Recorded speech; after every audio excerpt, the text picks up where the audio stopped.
प्राथमिक स्तर पर बच्चों को दक्ष बनाने के लिए तैयारियां शुरू हो गई हैं। इसी क्रम में लर्निंग बाय डूइंग के लिए जिले में 18 लैब बनाई जाएंगी। प्रत्येक ब्लॉक के 2 स्कूलों में लैब का निर्माण किया जाएगा। यहां पहले से ही 4 लैब बनाई जा चुकी हैं।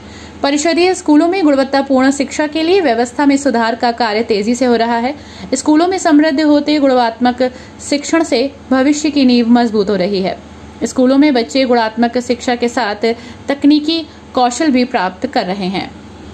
विज्ञान आश्रम संस्था ने 2021 में पायलट प्रोजेक्ट के जरिए ड्रॉप आउट बच्चों को तकनीकी कौशल सिखाने के लिए 4 परिषदीय स्कूलों में तकनीकी कक्षाओं का संचालन शुरू किया। इन स्कूलों में लाखों रुपए खर्च कर welding machine, cutter, drill machine, carpenter kit, tool kit समेत अन्य सामग्री से लैब तैयार की।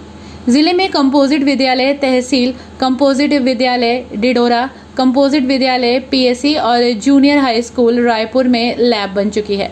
इन स्कूलों में 200 से अधिक बच्चे engineering and workshop, energy and environmental, गृह एवं हेल्थ समेत कृषि और गतिविधियों में भी प्रतिभाग कर विज्ञान और गणित की अवधारणा को समझ रहे हैं। जिला बेसिक शिक्षा अधिकारी अजीत कुमार ने बताया कि बच्चों के लिए लैब की मदद से गणित और विज्ञान की अवधारणा को समझना सरल हो गया है।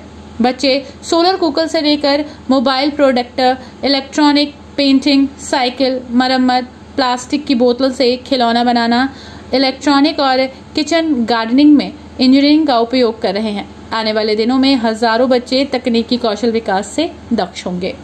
इसमें देखिए हमारे बेसिक शिक्षा विभाग के जो परिषदीय विद्यालय है उसमें लर्निंग बाई डूइंग पद्धति के अंतर्गत अभी हम लोगों ने राज्य परियोजना कार्यालय के निर्देशों के क्रम में जनपद के 18 स्कूलों का चयन किया गया है।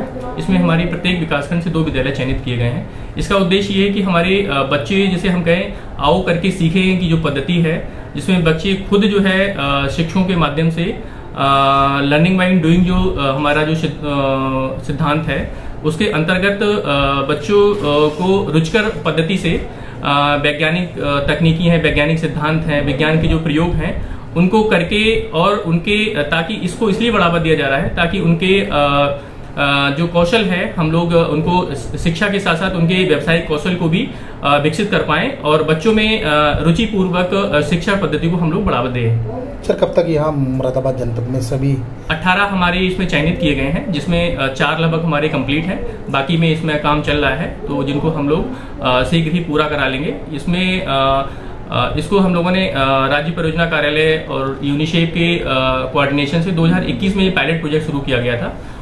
तब से लेके अभी तक लगातार जनपदों में स्कूलों का जो विस्तार है वो निरंतर जो है वो किया जा रहा है। आगे अन्य स्कूलों में भी इसका विस्तार किया जाएगा। कितना फायदा इसमें बच्चों को मिलेगा? निश्चित रूप से जैसे हम लोग कोई भी जटिल हमारा विज्ञान का सिद्धांत है, जटिल विज्ञान का प्रयोग है या अन्य कोई ऐसी चीजें हैं जिनको हम लोग बच्चों के प्रयोगों के माध्यम से उनको विद्यालय में खुद स्कूल में टीचर जो है करके दिखाता है, तो निश्चित रूप से बच्चों को उसको सीखने में, समझने में और उस जटिलता को कम करने में आसानी रहती है। साथ ही उनके कौशल विकास को भी इसमें बढ़ावा मिलता है। तो एक समय की शिक्षा का एक बेहतरीन उदाहरण है जिससे निश्चित रूप से हमारे सभी परिषदीय छात्र छात्राओं के बच्चे लाभान्वित होंगे। साथ ही हम लोग जैसे अभी हम लोगों ने ब्लॉकों में 2 इसमें चिन्हित किए हैं, तो आसपास के जब हमारी ये पद्धति लैब जो है पूरी लर्निंग बाय डूइंग की जो लैब है वो विकसित होगी, तो आसपास के विद्यालयों को भी, बच्चों को भी उसे हम लोग लाभान्वित करा पाएंगे।